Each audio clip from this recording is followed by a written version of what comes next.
यदि आप हमारे चैनल के सभी गाने को पसंद करते हैं तो डीडी प्रोडक्शन हाउस के यूट्यूब चैनल को लाल बटन दबा के सब्सक्राइब करें और घंटी के निशान को जरूर दबाएं।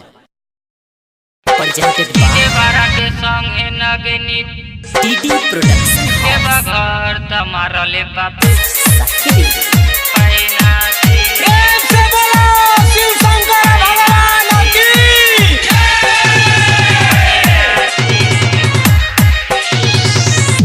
की देवरा के संगे नगनी देवघर तमारा ले बाप पैना देवरा के संगे नगनी देवघर तमारा ले बाप पैना दर्द होता जोर ढारे के बजल की हमारा चैना से कि हमारा चैना से कि देवरा के संगे नगनी देवघर तमारा ले पैना से कि देवरा के संगे नगनी देवघर तमारा ले पैना से दर्द होता जोर ढारे के बजल की हमारा चैना से कि हमारा चैना से कि देवरा के संगे नगनी देवघर तमारा ले पैना से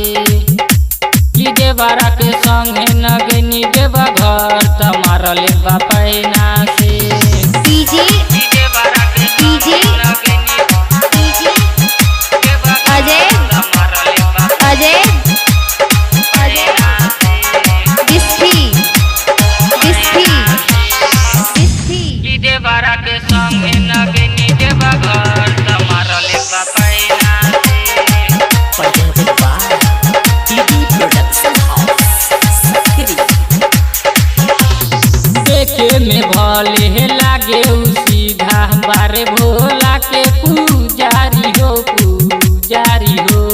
हमरा के कहे चले ला देवघर पूजा करब भोले दानी के हो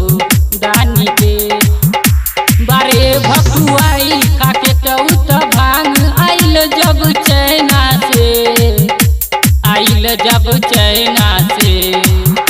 कि देवरा के संगे नगनी देवघर तमारा ले पैना से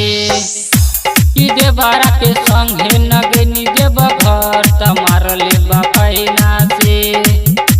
तमारा ले पैना से कि देवरा के संगे नगनी देवघर तमारा ले पैना से डीडी प्रोडक्शन हाउस सखी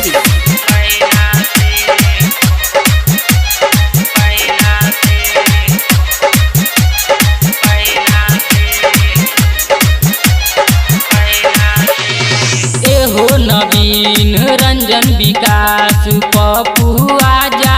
खाली हो करत मनु लाल दीवाना बोली न कुछऊ डरे हो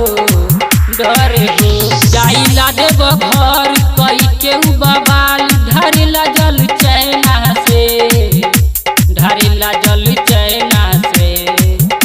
कि देवरा के संगे नगनी देवघर तमारा ले पैना से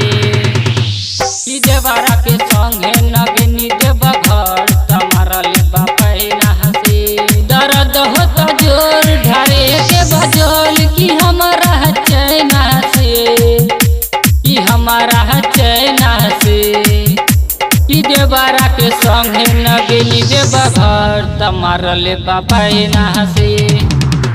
कि देवरा के संगे नगनी देवघर तमारा ले पैना से तमारा ले पैना से recording by DD production house Sakri 97 084 45 722।